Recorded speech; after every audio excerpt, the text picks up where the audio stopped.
ito ay rated SPG. Striktong patnubay at gabay ng magulang ang kailangan. Maaaring may masiselang tema, lengguwahe, karahasan, sexual, horror o droga na hindi angkop sa mga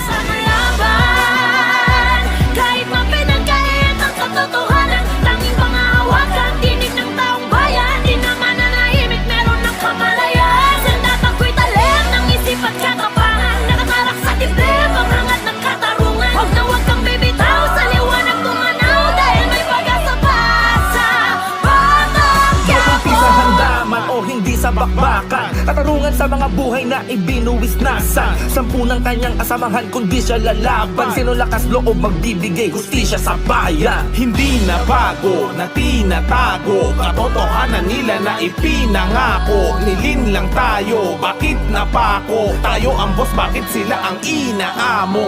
Huwag ka na magbulag-bulagan, huwag ka na magbingi-bingihan, huwag ka na magtangatanglaan, ilabas ang katotohanan, huwag mailang sa kapangyarihan, makalalo lamang pagsisiyan. Kailangan ipaglaban ang karapatan para sa kapakanan ng mamamayan. Ngayon yung tanong sa ating